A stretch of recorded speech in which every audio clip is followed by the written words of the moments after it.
पढ़ोगे? तुम पढ़ो। नहीं नहीं, तुम ही पढ़ो।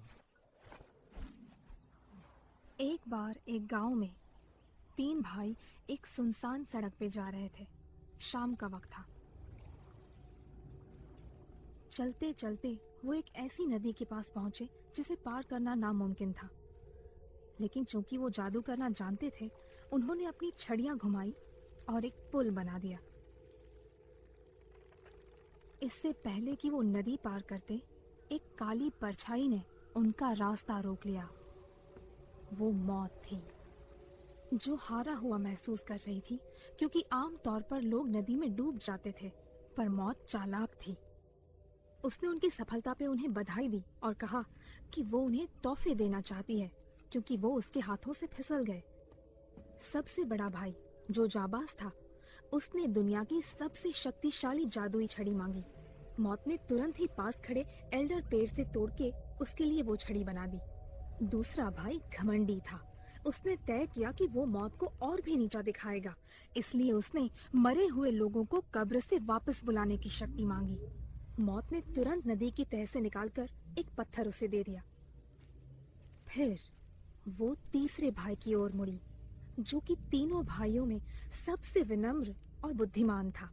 उसने मौत पे भरोसा नहीं किया और एक ऐसी चीज मांगी जिसके रहते वो किसी की नजर में ना आए। और ना चाहते हुए भी मौत को उसे अपना अदृश्य चोगा देना पड़ा। उसके बाद मौत ने उनका रास्ता छोड़ दिया और तीनों भाई अपने अपने रास्ते निकल पड़े। पहला भाई दूर एक गांव में गया, जहां एल्डर छड़ी की मदद से उसने एक जादूगर को मार दिया, जो उसका पुराना दुश्मन था। एल्डर छड़ी से मिली ताकत के नशे में चूर वो एक सराय में पहुंचा और अपने अमर होने की शेखी बघारने लगा। पर उस रात जब वो सो रहा था, एक दूसरे जादूगर ने उसकी छड़ी चुरा ली और उसे मौत के घाट उतार दिया। और इस तरह मौत ने पहले भाई से अपनी हार का बदला लिया। इसी दौरान दूसरा भाई वापस घर पहुंचा और उसने पत्थर को अपने हाथ में ले 3 बार घुमाया। ऐसा करते ही उसकी मरी हुई प्रेमिका जिंदा होकर उसके सामने प्रकट हो गई। लेकिन जल्दी ही वो उदास भी हो गई, क्योंकि अब उसकी दुनिया ये नहीं थी।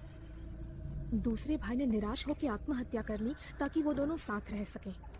और इस तरह मौत ने दूसरे भाई से भी बदला ले लिया। अब बचा तीसरा भाई। मौत ने बहुत सालों तक उसे ढूंढा, पर वो नहीं मिला। कई सालों बाद जब वो बहुत बूढ़ा हो गया, तो उसने खुद वो अदृश्य चोगा उतारकर अपने बेटे को दे दिया। और एक पुराने दोस्त की तरह उसने मौत को गले से लगाया और उसके साथ चला गया, न जीता न हारा। तो ये थी कहानी मौत के तोहफों की।